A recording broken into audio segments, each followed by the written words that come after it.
Welcome, everyone, to the Monday night show. We're just talking about tax returns off there. It's a hot topic for you, not something you talk about every week. But do your tax return. Do your tax return. Man. Keep your cash. Run. Keep it all. Run. Keep it all. How are you, gentlemen? Going well?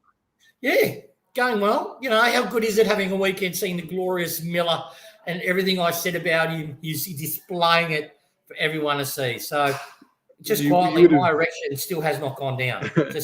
just letting you know. Quite happy. You would have been the most nervous one out of the three of us, I reckon, with your claims on Miller. If you had to put in a stinker. No. I've seen enough of him on you. I knew he's AFL ready, so only proved that. And CB, how you going, mate? Good, thank you. Yes, we finally caught up to our Metro cousins, and we're all in it together now. So, look, I just hope, again, everybody out there, I hope you're doing as good as you can. If you need to talk to your friends, talk to your family, whatever you need to do to get through this time, because it's not fun. But hopefully tonight, for the next hour, we do make it fun for you. So it's our little commitment to you guys.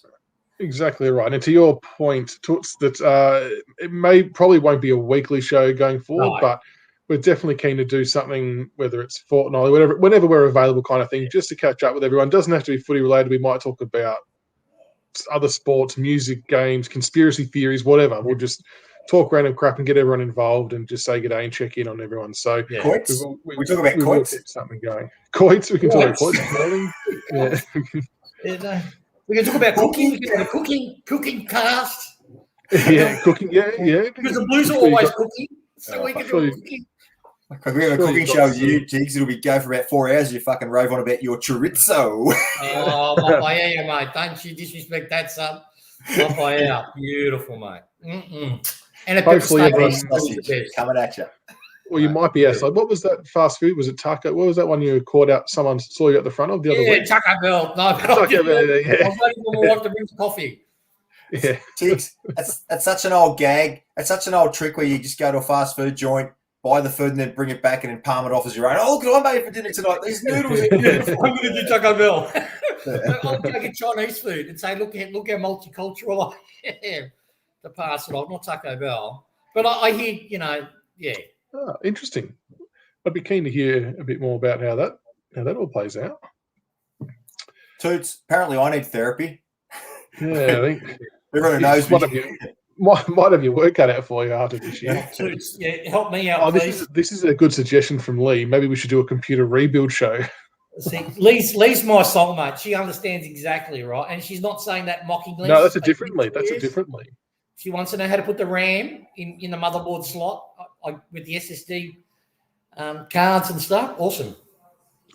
Now, before we get into it, I don't know if this comment's directed at me, Aaron. It might be, and probably fair enough, because my background is slightly different. We have had to revamp the garage a little bit because of space reasons, and we need to get a few things. So the cabinet that my stuff on behind me has gone, but there are, if I shift out of the way, there are some frames sitting on the ground there, so I haven't gotten rid of all the Richmond stuff. But I've got the premiership jumper on, so it's all good. It's all good. Still love them. What a fickle fair weather supporter you are. Season ends, you pulled all your shit down already. Your yellow black chair as well. Your whip, Mick. Michael's your whip, mate. Well, yeah, possibly. My mates will probably say that I am. No, I've got to just clear some space out. We're in too small of a house. It's bloody tiny. Yeah. But anyway, what do you think of the? Oh, you can lead off with the game, CB. The game against the Hawks. Take it away. Right, our final game of the year was played, which netted us the magnificent pick number 7 in a draft. It was a result that none of us saw coming, being a draw. Both teams, 12-11, 83 apiece. Goal scorers, Tommy Lynch with 3 goals, 3. Probably should have had 5-1. But, again, he had a great game, 16 disposals, 16 kicks, 3 handballs, 7 marks. So I'm not going to sneeze at that. Jack Rewalt with a lazy 3 goals, including an absolute – wound the clock back on that second last goal from defence. That was an absolute jaffa. Well, his last 2 were good, weren't they? Yeah, his last 2 were really good. Yeah. Bolton with 2. Great game, 14 disposals. Sydney Stack with 2 in the last quarter. He was fantastic. Yeah. His defensive efforts, mate. Whew. Tiggs boy Castagna kicked 1. Oh, my boy. Go fuck and yourself. Richmond Journeys boy Mabia Chol with 1 goal, with a terrific 7 disposals. On the disposal mark, Jaden Short with 26. Jack Ross played a fantastic game through the middle with 24 disposals. Dylan Grimes, 21. Nick Vlosten, 20. Dave Asprey, 20. Got 4 off his career best. Wound the clock back. Daniel Rioli, another great game on a half-back line with 19 disposals. And Ryan Collier-Dawkins with 19 disposals. So really mixed bag. I guess the pleasing aspect for that game was that Damien Hardwick backed in a midfield of Thompson Dow, Collier Dawkins, Jack Ross, maybe a Chol, Coleman Jones, against pretty much a full-strength Hawthorn midfield. So that was wonderful to see those young blokes go up against it. And I'll say this, I know Jake Art's come on as injury sub, but someone else mentioned it. It's twice now I've seen him actually play on the ball up around the ground, and he's actually looked far better there and more comfortable than actually playing as a forward. So maybe there's something in that moving forward. Oh, I see Dick's crunching his face up there. You've been on the snaps, haven't you? Gee, what a call. Big call. Wrong call. Bad call. Now, look, my thoughts I tweeted during the game. I loved how we persisted the whole game to have our 3 kids in there in the centre square. I thought that showed coaching courage. That showed, and look, we showed the potential of Dow, but also where he needs to get better in relation to, he's got this beautiful burst out of a pack, but he's got to learn his timing, like his short step, and he gets caught. So, but he'll get better for a proper full pre-season.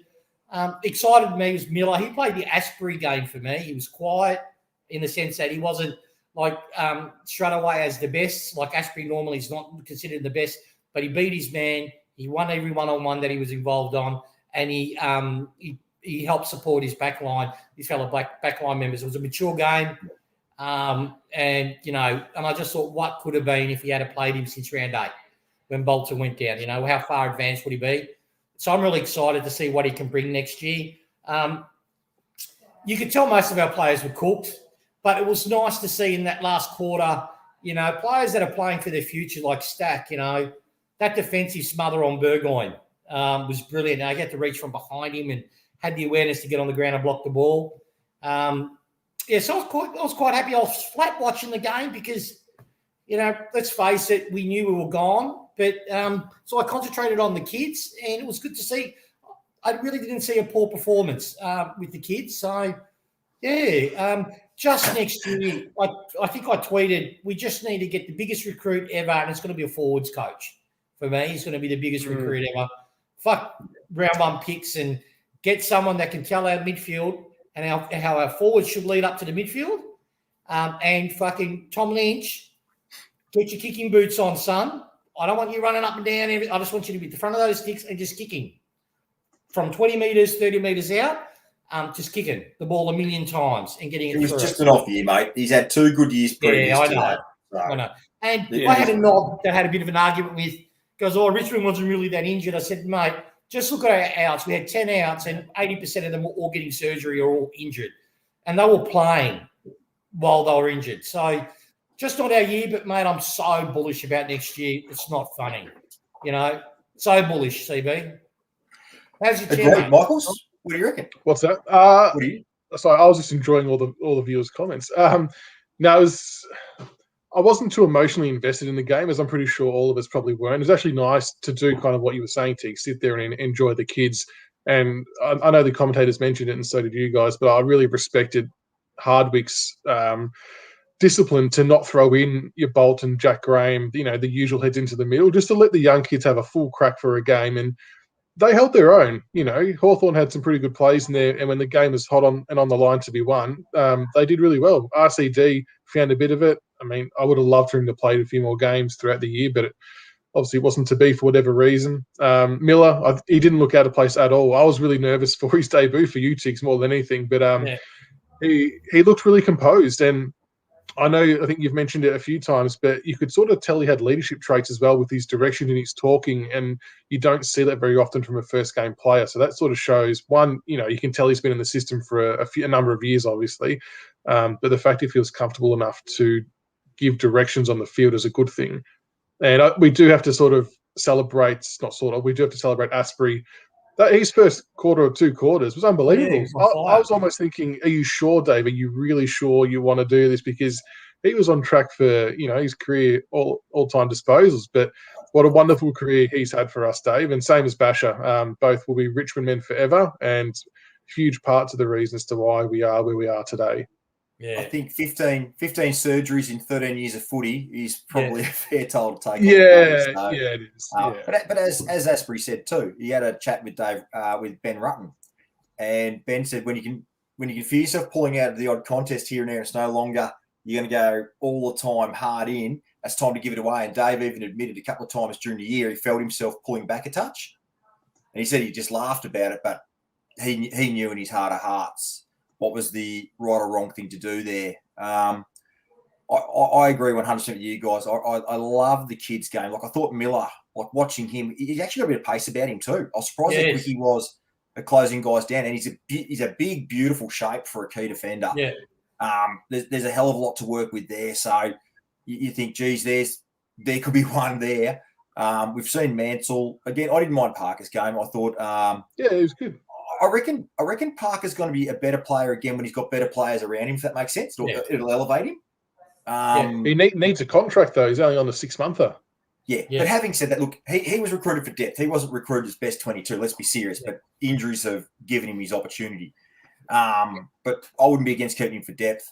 Like I said, the kids were brilliant. What I learnt, like you, Tiggs, I learnt that we've got no reason to not be bullish about next year with the players we've got to come back, and what we saw this year, towards the back end, and the valuable with the VFL system being such a mess, the time we were able to get into these kids in senior football was actually invaluable. Probably put us. It's going to sound stupid. Probably puts us ahead of some other clubs' development, if that makes sense. Exactly. Yeah. And to be honest, there was nothing really that I disliked. I thought I was comfortable with how the game actually panned out. It was dog shit to watch for the first 3 quarters. It wasn't great. It was a fitting result, though.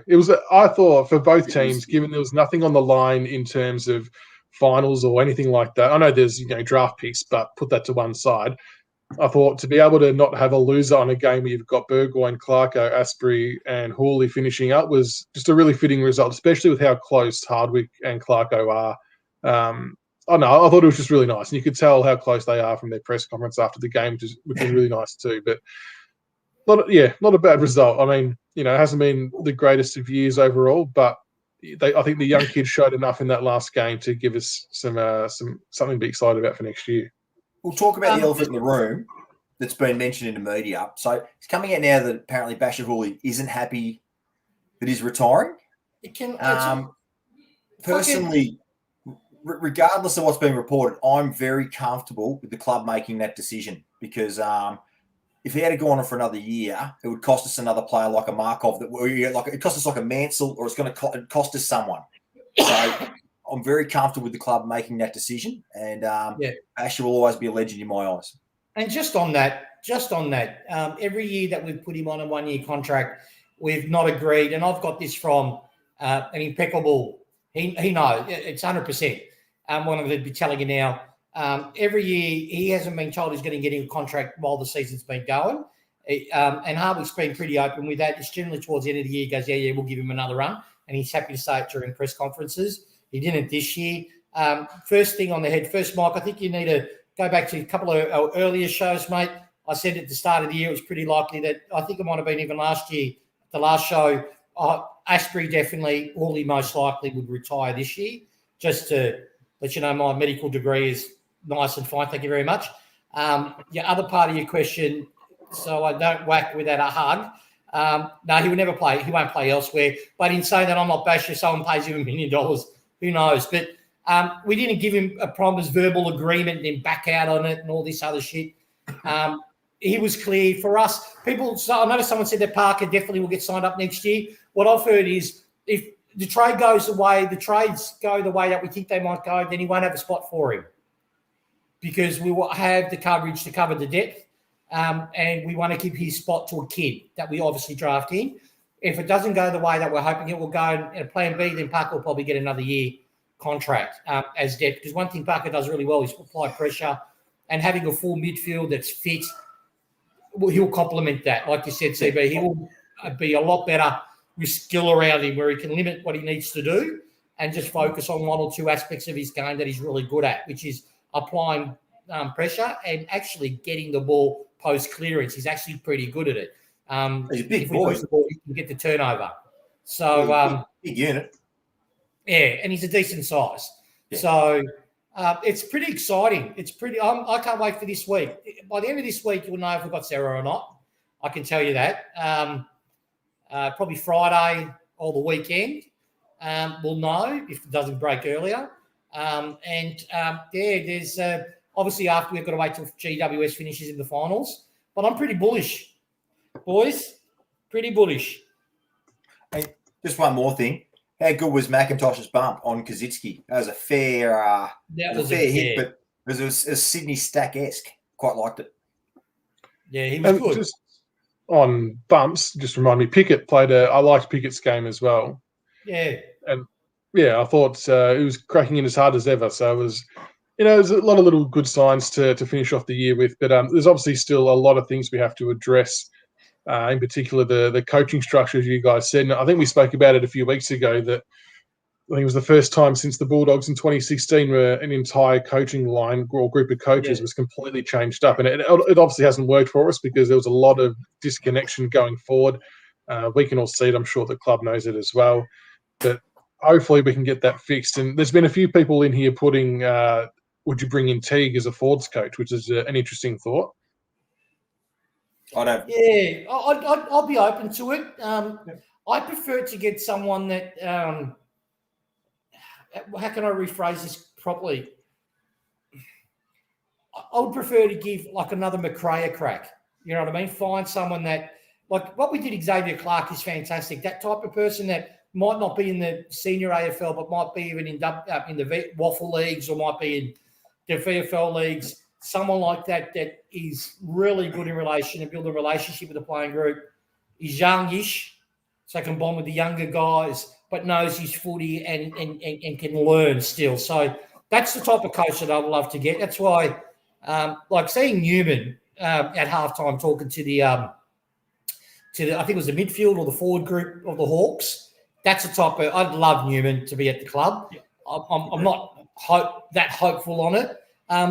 Aaron, not to make this a trade show, but to answer your question, I reckon 50-50. Dead set, it's a 50-50 is where I'm going, which is better than what I was thinking a couple of days ago. But yeah, 50-50. Actually, 60-40 our way. This is an interesting one, Nick. Now, I'm pretty sure these rumours come up last year about Barney going to Adelaide. They make zero sense. If anything, he may well retire and may not be doing a job with us, if anything. But at his age and what he's accomplished, like I don't see why he would want to uproot the family and shift to Adelaide. It just doesn't make sense. I mean, stranger things have happened, I guess, but no, I don't know if that'll happen or not. But he's on record. I think he was on Richo's podcast saying that no, he's too old to move. He's happy he's happy to see out his day and retire a Richmond man. So yeah, and he's done a lot for the game. So I don't see what would be the incentive for him to do that. But he's just warming the seat for when Clarko comes. That's all. Yeah, exactly. Can we speak about the other elephant in the room? The news that the fucking stand rule was not even tested with the committee, was not followed the actual fucking process that it should have followed. That it was just Hocking saying, I've just watched my team, his team, make no mistake. He knew when he changed that rule, he was going to the Cats. Take that to the bank, to quote the great Rex Hunt. And he fucking brought that rule in. Gill, the absolute. He reminds me of, what's that fucking, he reminds you of a duck. You see a duck in the water, his head doesn't know what it's doing, just fucking, that's Gill, right? So Hocking's just said, shut up, Gill, you bitch. I'm going to do this. And he's done it. I find that staggering. It is match fixing. It is, you're tampering with the rules to benefit a certain portion of sides to the clear detriment to your main number one rival. Well, Gill has said that the rule's a success and he wants to keep it for next year, right? Which means he's to say it. no one enjoys this rule, right?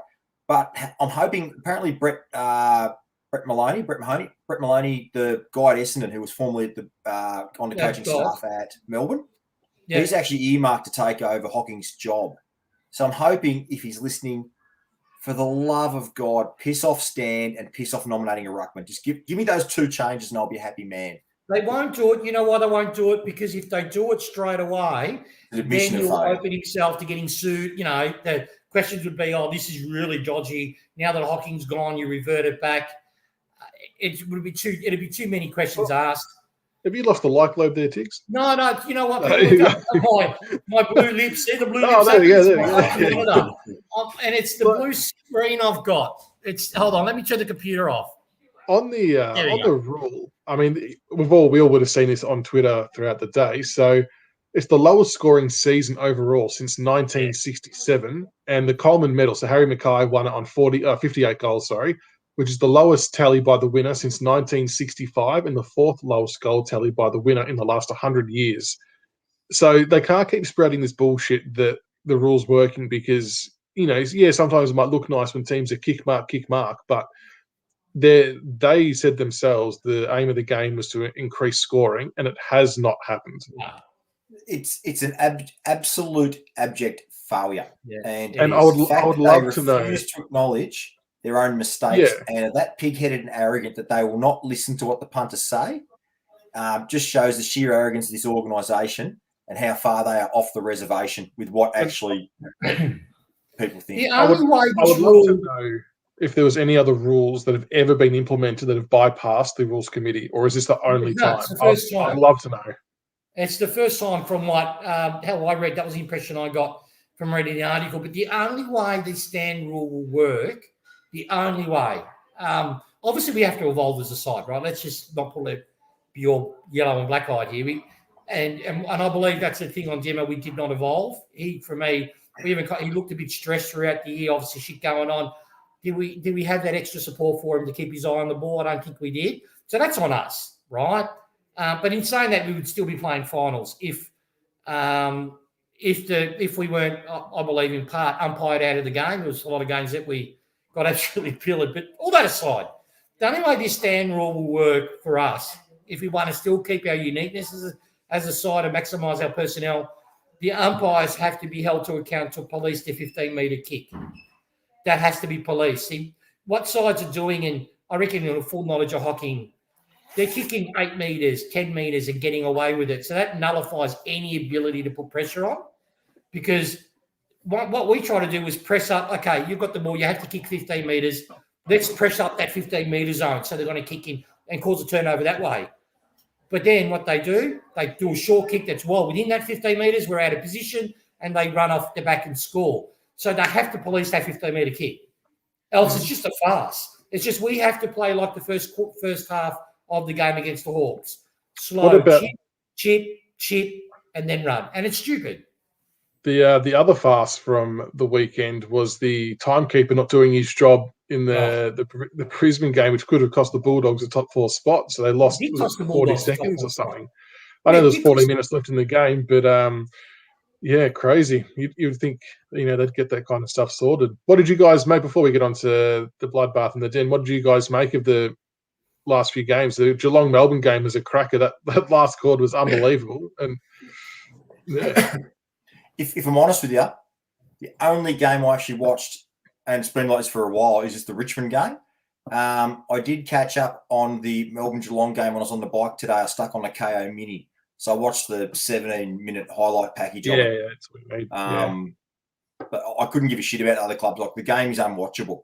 So it's hard for me to watch. I watched CB. I'm not going to watch any of the finals. Fuck it. Probably maybe watch the one preliminary final, maybe, if the finals are actually umpired like proper finals. But at the moment, for me, I cannot look at a neutral game without seeing a clear agenda that you can fuck like that. I watched portions of the Bulldogs and Brisbane game, and you could tell there was a clear bias on one side that we normally cop. Where one side would throw you to the ground and get away with it. You throw someone on the ground and it's ping holding the ball. It was just ridiculous. And it's If it wasn't for Richmond, I would have given up on AFL. The only way we're going to get change here is Gill's removed. That's the only way this is going to change. Is Gill needs to go. And after reading the boys' club, he should be removed. He shouldn't be in his position. Now, before we get stuck into the next bit, I feel like we're going to get run out of 10 if I don't actually ask you. You guys would have seen the questions keep popping up, but everyone's asking for an update on Hopper or Green. Is there a quick 1-minute overview on where anything's at, or do you know nothing more than last week? Mate, it takes me longer than a minute to unzip my pants. Okay, I'll try. At the moment, nothing's changed because they're in finals, to be honest. But I'm actually starting to get sneakily optimistic in relation to Hopper. What's worrying me now, funny enough, we've got the 7th pick. Now we've got the 7th pick, we're going to keep it no matter what. Yeah. So that might force us to go into the draft. But we've got gurus in our we're not going to trade the 7th pick. That's not being traded at all. Yeah. I was going to say, question to the audience, and you can put your answers in while I go berserk in a second. What would you like to see? Would you like to see Richmond trade their 1st or 2nd round pick, or do you want us to keep both 1st round picks? Let us know what you think the club should do. So currently we've got pick 7 and pick 16 in the 1st round. Obviously, pick 16 could change depending on where Geelong finish. Yeah. So, what would you guys like to see happen? Let's assume that the players, they could be used for a Hopper, Green, or a Chera. So send through what you'd like done. CB, Bloodbath. Let's have it. Rightio. My final bloodbath for the year. I'm a little bit emotional. This one's called Collingwood. It's funny when you hear a Collingwood supporter talk these days. You know what they sound like? They sound like that pissed loser uncle at parties who shoot their mouth off at how great they were and how great they are. But everyone in the room sees them for what they really are, a true dickhead. Let's look at facts. They've won 2 flags in 60 years. They won 11 of those 15 flags by 1936. So in 85 years, they've won 4. So unless you can tell us about the Great Depression or the Roaring 30s, just shut the hell up, right? Furthermore, your club is a racist cesspit, has been for years, and a token Indigenous Australian on the board doesn't smooth over anything. People see through that. You have a board challenge in the courts and no coach. I see Paige crapping on about Nick Dacos coming to Collingwood in the draft on Twitter. Well, that's interesting, Paige. Let's have a look at that. Collingwood's draft hand is... Oh, that's right. Because last season, GWS traded picks 24, 30 and a 4th rounder. They obtained your 1st round pick. That pick's currently... Can you tell me what that pick is, Tix? It's number 2, isn't it, sir? Number 2. Number 2, is it? Is it Voss? So let's see. So you haven't got pick 2. So your actual picks in the draft are 37, 39, 47, and 50. That's all you've got. And if a club bids on Dacos, you're going to have to find 2,400 points after the 20% discount is applied. Oh boy, wowee. I reckon he'd look real good in a yellow and black jumper at pick 7. So you're screwed at the draft table as well. Then there's the fact that you were over the cap last year, but Jill snowballed it, let's be serious, and fire-sailed 4 players. Now you're still feeling the impacts of that, and after selling the farm for Grundy, Moore and Kmart Dusty, your best ever player and captain looks like walking out to the club for a net return of 0. What's that? Is that 0? What's that worth? 0? Is that ticks? 0? Nothing? Nada. I think they say nada. Nada. So, Pies, please sit down, shut up, and welcome back to the Tony Shaw years. Biggest club in the land? More like the biggest fantasy in AFL football. I don't know what's more believable. Gill telling us Hocking has improved the game, or Collingwood still puffing the chest out talking utter shit. So enjoy your next decade, because you know what? The rest of us will as well. Bang. Right. That's it. And if Bobby is correct here and they're still paying Treloar $300K to play finals for the Dogs, that's even better. Oh, I missed that. How good would that be? No, the draft pick trade away, my God, what a cock up that's been. It's been unbelievable. And the deficit thing's spot on. So it's going to either be a fire sale, and Pendlebury's outright just flat out it'll play elsewhere if there's coaching opportunities is just crazy. So either he's going to drive his own price up or someone's getting a good deal. So Richmond people out there, would you like Nick Dacos, or would you like us to take Nick Dacos at pick 7? Let us know. Or would you like us to take what player from Collingwood would you like us to take to get their value up? Oh, it's so good. And no one wants to coach him. Apparently, Flybags could be in the box seat to coach him. I did see today, which would be heartbreaking, but also very good for him at the same time. Yeah, and he deserves it. He's a gun. And that's the thing I can't get. Why fucking Carlton zeroing on let's build the wall line, right? They should be looking at coaches like McRae. That's a real coach that can build the list, get the youngish kids going, and they fucking know they always got to go to the Messiah. Pathetic Blues. Exactly. The Messiah complex is alive and well. Like Mick Malthouse and Dennis Pagan before him, gonna come in and sweep the halls and fix things up. And the reality is their list is actually not bad. But Ross Lyon's yesterday's man. You were dead right. They need to find a Flybags, or they need to find the next Alistair Clarkson, Damien Hardwick. That's where they should be looking. But I hope they don't. I hope they go Ross Lyon.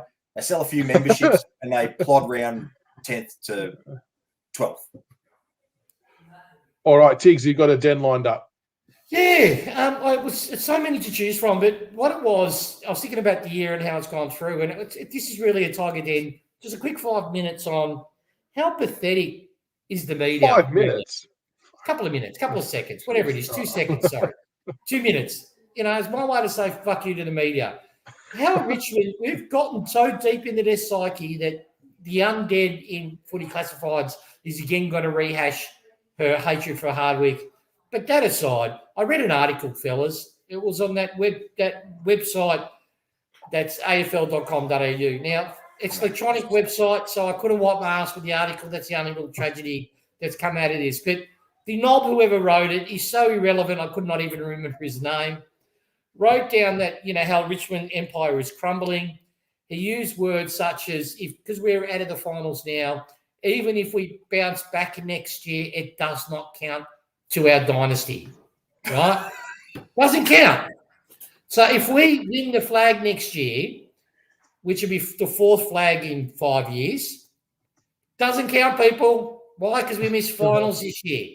Yet in the same fucking article, he highlighted Hawthorn's 2008. Then they didn't make finals, and then he highlighted the 3 other flags. Apparently, it's okay for the Hawthorn Football Club to win a flag and not make finals the next year, and then go on, but not okay for us. So to that random journalist, whoever it is, it's probably Gil, to be honest, just moonlighting. Go fuck yourself. Just get educated. And for me, that's all I really wanted to say. I'm sort of just over the whole fucking. It's great this year in the sense the boys are going to rest, we're going to get good players in, But you know what? I also think it takes this big bullseye, hopefully off our backs.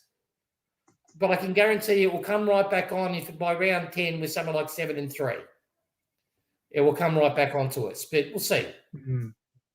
Yeah, it'd be interesting. I've got high hopes for us next year. I'd laugh at people who are willingly going to write us off on the back of that year. Yeah, it was a shit year, no 2 ways about it. But I don't think that year defines us as a club or is a sign of things to come. We've got too much talent on the list, and we've got too good of a back end of staff for that to be, the new norm for us, I guess you'd call it. So, no, it'd be very interesting to see how that goes. I just want to bring this one up quickly because it's probably another elephant in the room of sorts. There's a few reports now kind of floating around about CCJ wanting to stay now, which I know a lot of people have got their fingers crossed for. You were pretty sort of strong on him leaving. Yeah, I'm still strong on him leaving. I'm not 90% like I was, or 95%.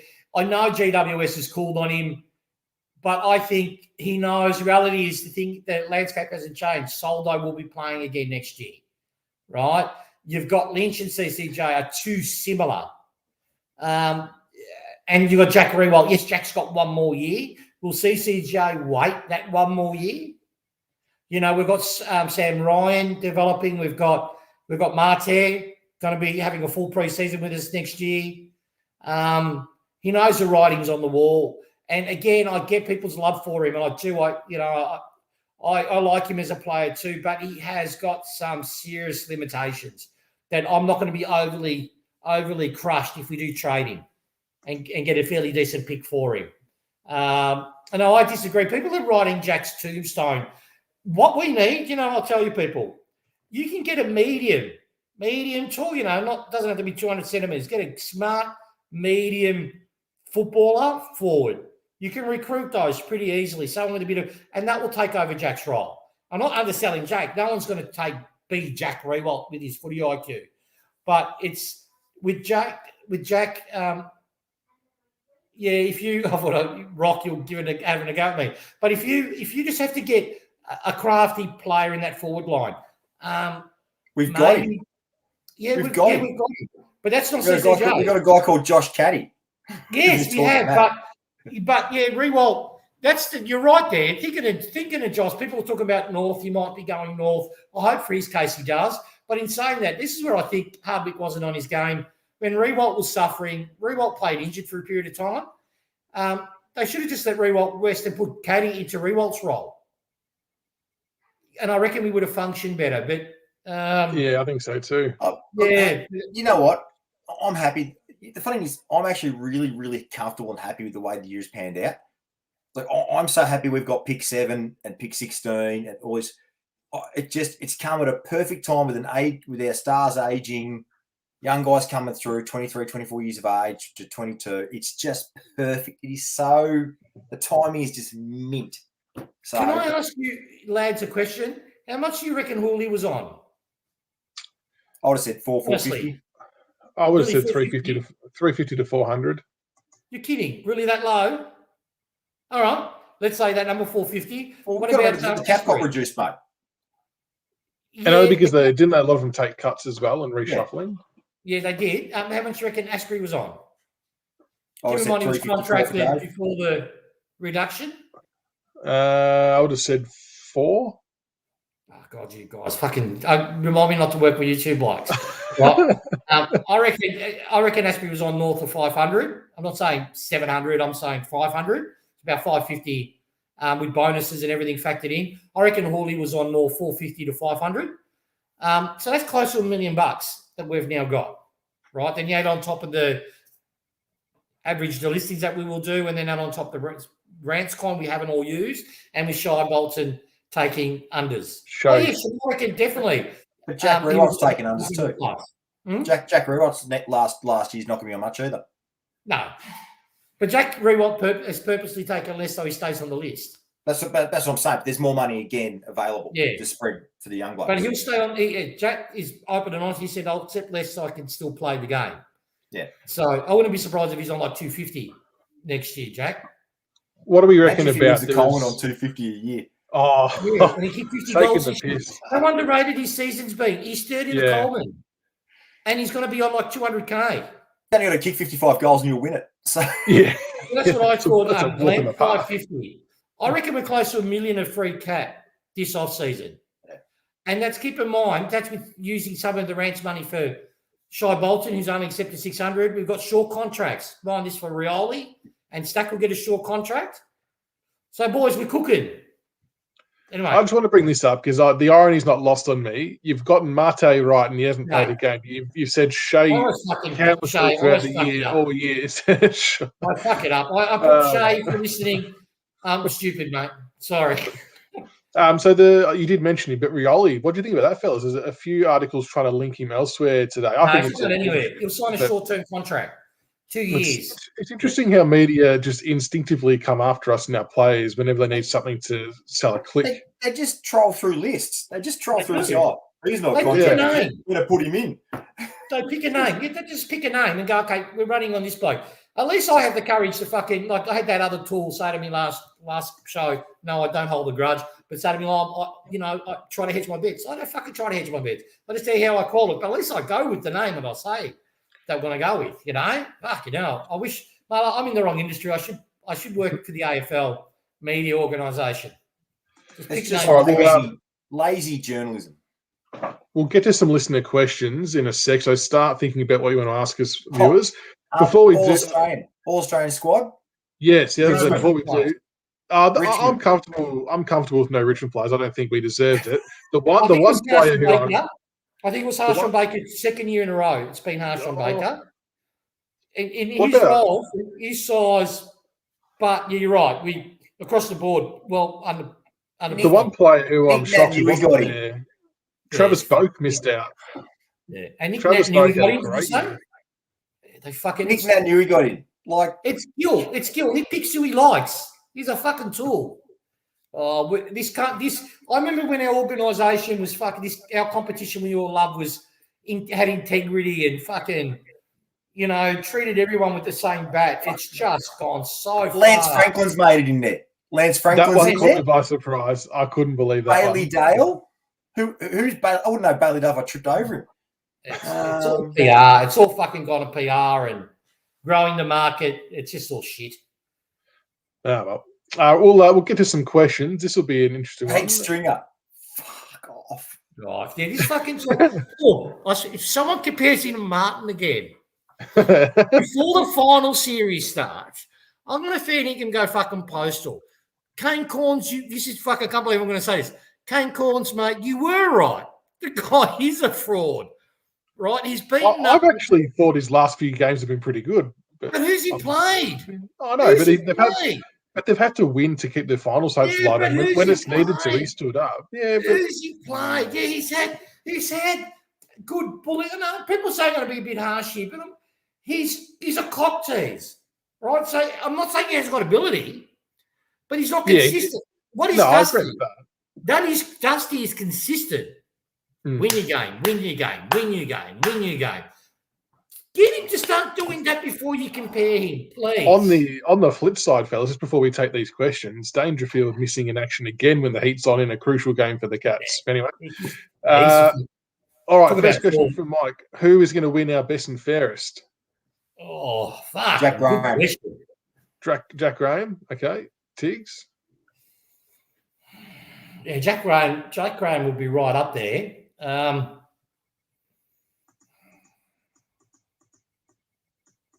I would have said Broad before he got injured, to be honest. So I might stay with the backman. I know we're going to say he had down games, but he played a lot of games. I think he played all games this year. And it could have been a lot worse without him. I'd say Grimes. I reckon Baker's half a chance. Yeah. There's just been a lot of players who have gone in and out of the team. I'll be interested to see what the listeners are thinking as well for the best and fairest. It's going to be a really tough one to pick. Who else could be in contention, though? It's not many players played enough games. I think Graham. I think Grimes is up there. Bolton will be a top 4 finish, you'd think. Had a pretty good year. Yeah, but Bolton defeated badly. George. No. That's what I'm saying. We had Caddy's the chance. He's 9 games. If he played for Sydney in those 9 games, he would have been in the All-Australian side. Fucking unbelievable. I like this question. And next my question. answer is yes. So the question is, who do you think what do you think of Stack? Oh, my God. What do you think of Stack and Baker being our small forwards for next season? So it's a strong yes from you, CB? Strong yes. Big no from me. Stack in the back half. A no from you? Yeah, Stack in the back half. You put him in the forward. Yeah. I think Goals look really good. Broad and Bolter have to fit back into that back line. Yeah, that's fine. Easily done. Stack can play for me. So Mansell's gone. Short's gone. Who's out? Mansell's gone. Short's on. There's only 6 positions on the field. Can I answer you? Right? No. I want to keep talking over you. Yeah. Miller stays in, takes Asprey's spot, right? Come hell or high water. I'm locked into that, right? Yes. Mansell stays in one of the halfback flanks, right? I'll give that to him. Stack can play in the other halfback flank,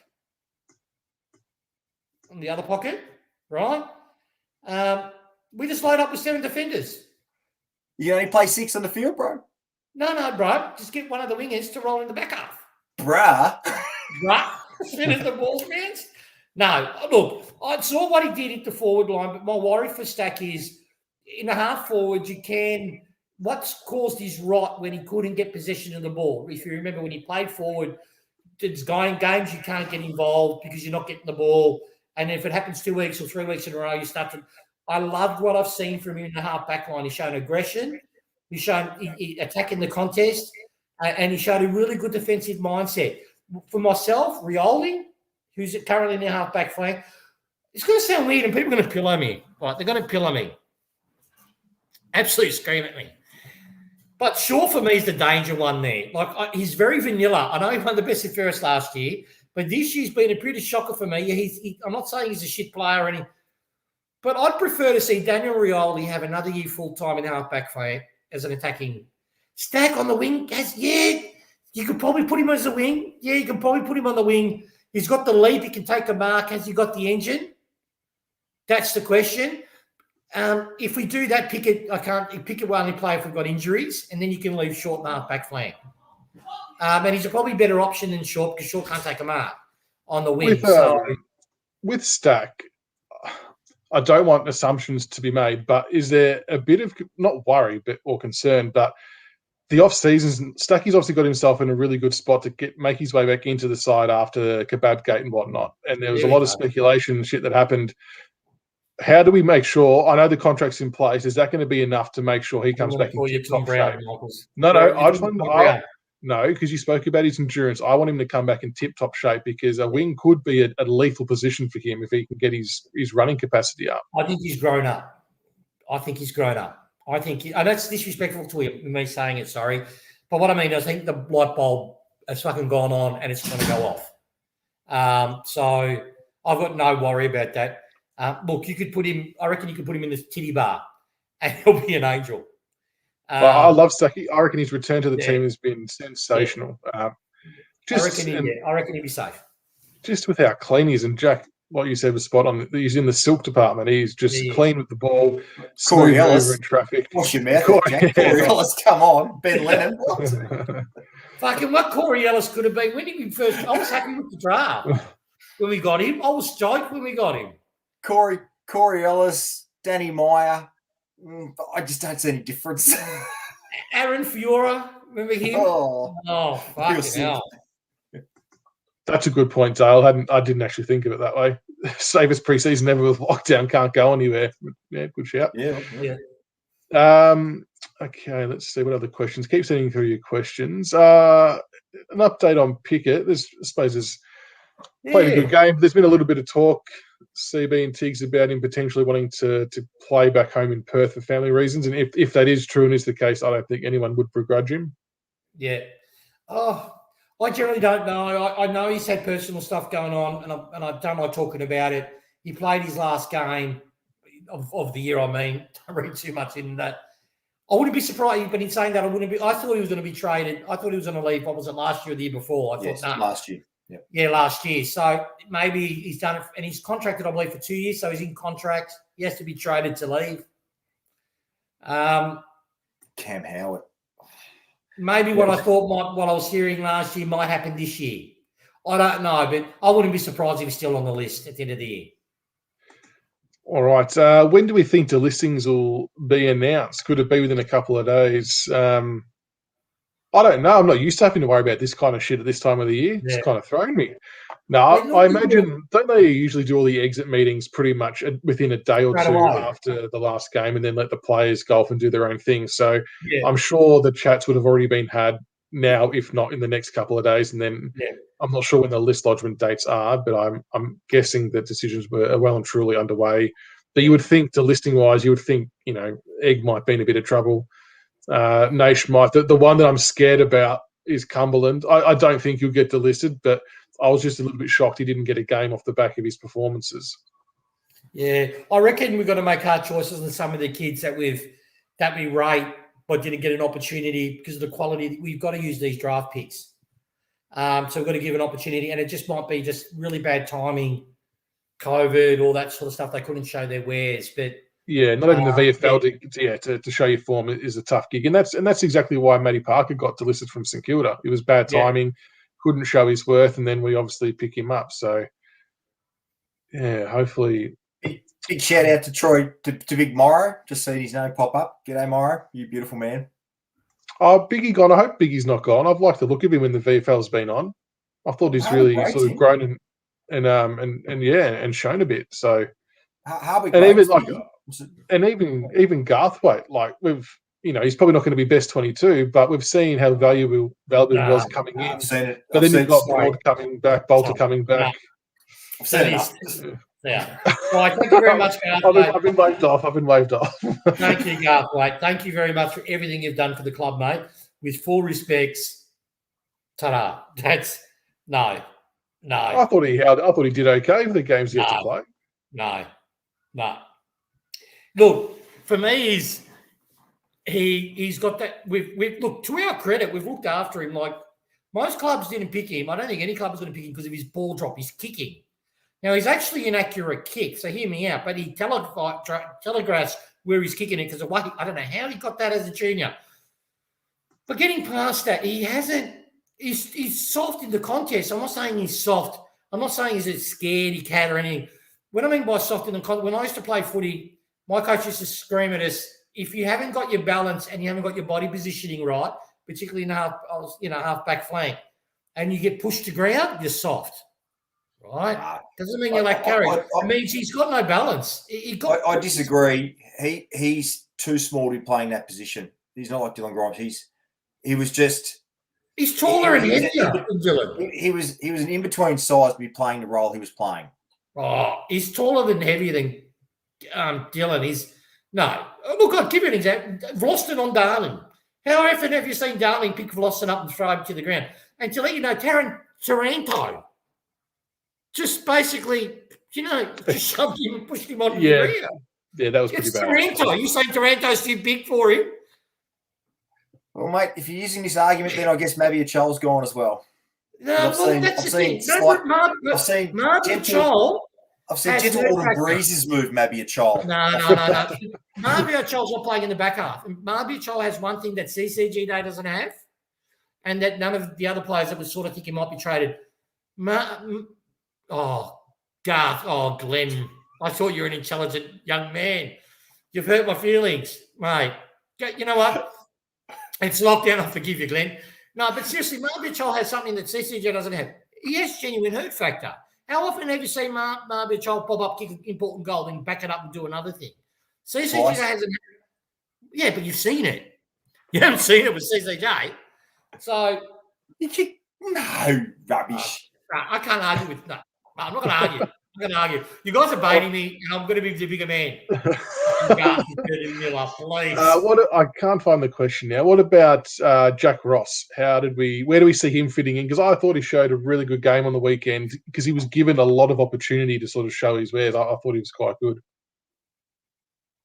My gut says we're going to lose one of RCD, Ross, Martin, somewhere in that pack of that next gen coming through, that next lot coming through, the 3-4 on ballers. One of those will go. Yeah. It's my gut. For me, it comes down, who does the club rate? Martin's just been re-signed. I don't know why. I don't know. What's that young midfielder that played on the week? Will Martin. Yeah, Will Martin. Yeah. For me, I've seen nothing from Will Martin. This no disrespect, Will. That's made me go, oh, this kid can play. I've not seen that in any of the games that he's played, the 2 games. I know it's a very small sample size. I haven't seen anything. And Ross, as the Martin problem, is vanilla as fuck. But with Ross, he has hunger at the contest, right? He might not have all the best skills in the world, but he has heart and hunger. And so I don't understand why we signed Martin and not Ross. For me, I think we'll probably lose Ross, and it's going to be giving me the shits because it's like the egg situation, getting him on the list all over again for me. We've picked the wrong player in which to retain. Yeah, well, yeah, that's true. My mail is 6 or 7. We have to. Essendon are talking to Jack Ross, and it depends if the right offer comes up. You'd have to consider it with Ross. If someone said a pick in the 20s for Jack Ross, you'd have to seriously consider it. There's no doubt about it. Nick and Darren, I haven't seen Martin do it inside. Like I saw a lot of midfield. I was watching him, obviously TV on the midfield. I didn't see him be clean and hard at it. Unless I've got glasses on, so that's maybe it's me, but I didn't see it. Plenty of list decisions. Yeah, it's going to be interesting. Last worry for Naish. Let's talk about Naish. Bit of a no man's land. It feels like I said today to someone. It feels like he's going to be one of those players that's exceptional at VFL, but can't make it for a sustainable level at AFL level. And I know they cut you deep, Tiggs. I know they cut you deep. But I just, I'm not sure, CB. Even I said you have to delist him. Sorry, Nash. I fucking love you, but we have to let you go. Unfortunately, he's had his opportunities and he just hasn't taken them. And I can't see him improve. With what we've seen, I can't see him improving enough to be a regular 22 kind of player. And that's the issue. Yeah. Not saying he can't play, but just for whatever, the way it's working at Richmond, it's just not working out for him. Yeah. Sad. But we have to make these calls. Oh, that was hard. That was a hard burn. This has been like just a mini therapy session for all the Tiger supporters out here, just chucking in comments and getting amongst it as well. It's been good. All right, Bobby, hopefully not. Hopefully not. We reckon might be in the mix that someone's going to have to go, but what was yours? Well, worry with RCD. Let's talk about him for a sec. He's got all the tools. He's a monster. Like I saw, he was towering over other mids, right? That have got 100 games on him. But he's got no fucking tank. Like he fades in and out, fades. Like, I mean, batting for an inside ball winner. People knock Tom Mitchell, but at least he runs all day. That's my biggest worry with RCD. Like, he's got all the potential in the world, you know. But he still racked up some good numbers on the weekend. He did. And he did some really nice things. He's elite inside. But what I mean is, how often have you seen RCD later in games start a chain, win the ball from the back half, get it on the wing, receive it in the centre, then you see him pop up somewhere in the forward line, right? You don't see it because he hasn't got the tank. To be fair, he missed out in the whole year of development last year. Agreed. And all of a sudden he's found himself in the deep end this year. So this pre-season's make or break for him. And well, he's got a contract, hasn't he? So let's hope he has a cracking pre-season. Let's hope. You know, I've got full faith in him that he'll do well, but you know, it just worries me. I just hope this season he gets a running coach. Yeah, had a bit of a nice blind turn out of traffic as well in the game. So hopefully he hangs around. I think if he can maximise his potential, I think we'll be on to a winner. But just got to wait and see, I guess. But all right, well, that'll do us for tonight, lads. Thank you for joining us for the last season show. Not to say it's going to. What? There's still one topic we've got to cover off. Oh, okay. Who are we going for in the finals?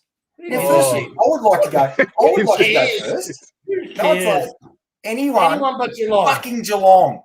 Seriously, they can get fucked. And I hope Hawkins does his knee. I hope Selwood gets knocked out. I'm not going to be no one injuries. I want to see a four-star coach lose his hair. Mate, I want to see us off the edge of a cliff. You know what I want? I want them to get into the grand final, Geelong. No. And I want I want them to lose by 10 goals. And then what I want in that loss of 10 goals, I'll be able to watch Dangerfield's face throughout, knowing his team's just getting rogered. And I just watched it dawn on him that no, he's never going to win. That will get me through. That choke on Saturday night was seriously, when I watched that thing, that was epic. Just to see how cocky they were at half. You know what? That was a very Richmond Geelong game, that game on Saturday night. When you watch them, Geelong up and about at half time, and then all of a sudden it just gets clawed back, and then Melbourne put their foot down beautifully. And like I said, I hope Port absolutely bitched them on the weekend. And just smash them. And then some crap team like the Swans bowls them out in straight sets because they got 10 blokes 30 years and over. So their descent, once they hit the cliff, they're going over real quick. And you know what shits me? When that descent happens, do you reckon you'll get the flogs in the media saying, oh, they're dying? They've never fucking had a dynasty. They've never done a back-to-back. Oh, they did. They were a very good team. Come on, mate. But they never did a back-to-back. You've never done a back-to-back. I'm sorry. They won 4 flags in 5 years. They were an excellent team. St Kilda was a great team. Was a good team. There's a curveball. There's a curveball. What about Geelong winning the flag, but Danger misses out due to suspension in the 3-1? Damien, you are savage. I'm torn on this because I've got a good mate who's a Geelong supporter and an Essendon supporter, so I always want to wish them the best and all that kind of stuff. But I think I would like to see Melbourne. My only thing is, and this applies to all teams, for Melbourne, who haven't won one for so long, it'll be really shit for their fans to not be able to see it, and that would be heartbreaking. I'm putting myself in their position. But I think GWS could be, if they can get their shit together, they could be half a chance. Big sound memes. It's a big sound. I want Port, and my soft spot is Melbourne, but I prefer Port. I think they've, as a body of work, like seriously with Melbourne, I've got a Melbourne supporter, mate, and I said to him, Darren, this could be an aberration year. Like, just get that fucking sinking in your head. This could be an aberration year. You could go back to Melbourne next year, but no, good on them. My soft spots with them, their supporters deserve it. They haven't won a flag since CB had hair. I think was the last time. Since CB had hair.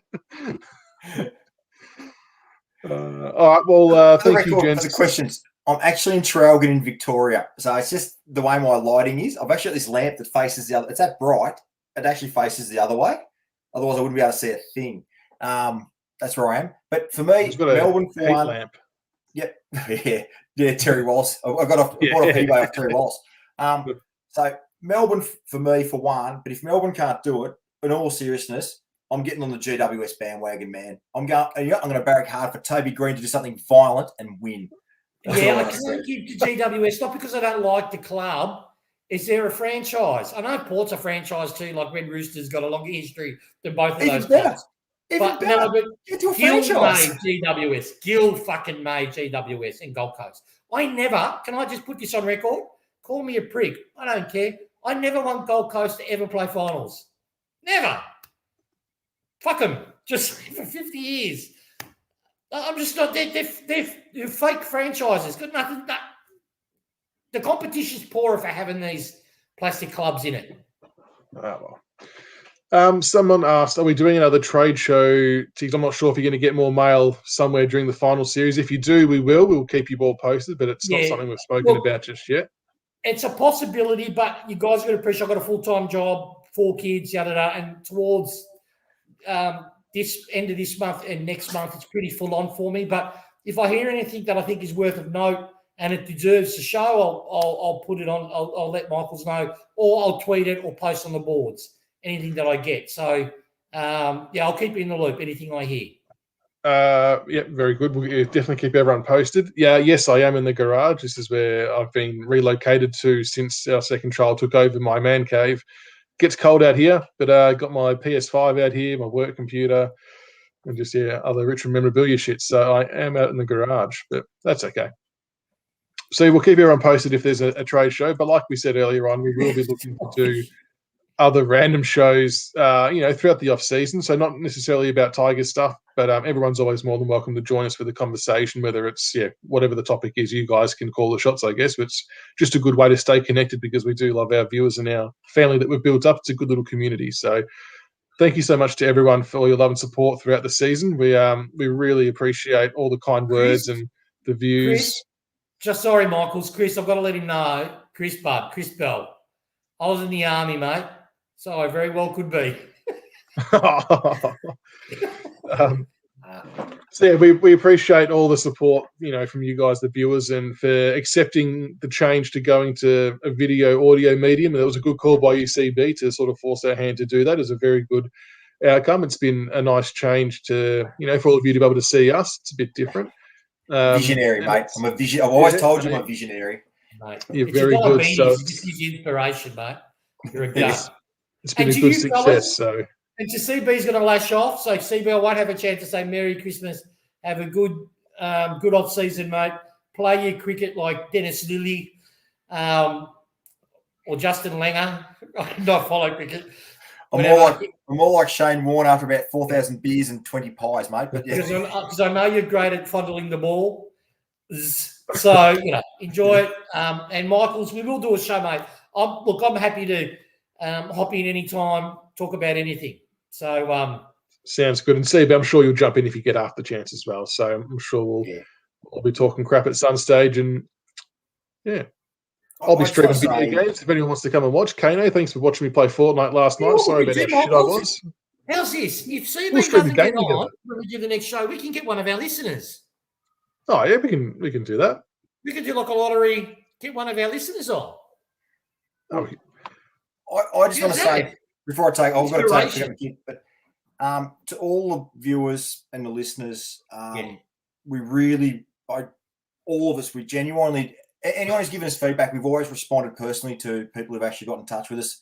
It means a hell of a lot to us, and we I love Mike. We just love you. We love you as an audience. We love the fact that you take the piss. You don't take it too serious. Clearly, we don't take it too seriously. It's we try to make a bit of a difference from the other crap that is out there on TV, etc. So it means a lot to us that you tune in, and I am going to take a bit of a break, but it means a lot to me. And Tiggs, brilliant. Michaels, thank you so much. And have a wonderful break. Be safe. And honestly, hopefully the next time we see each other, for fuck's sake, I hope we're out of lockdown. I will come down for that beer, right? So mate, after out of lockdown, we'll go have a beer. Maybe before the first game of the year is perfect. Maybe after or before it, we have a BF Tigercast beer, and I'm up for it. I'm 100% up for it. Pub crawl. Yeah, we'll do a Dion Prestia. No, very good. Thank you so much, everyone, and stay safe. And we will speak soon, no doubt. So enjoy the final series and a relaxing off-season, folks. And the Tigers will be back bigger and bigger, better than ever next year, no doubt at all. So until next time, go Tigers. Lots of love. Stay safe.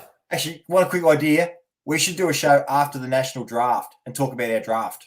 Yes. Oh, I can do that. Yeah. All right, we'll do your that. Diabetes, mate, is making you inspired, CB. Mate, we've got someone. Amok's going to shout us at the precinct. Very good. Now, see you later, everyone. We will announce any shows that we do, so you'll get a heads up well and truly in advance. So have a great night, everyone. Again, thanks for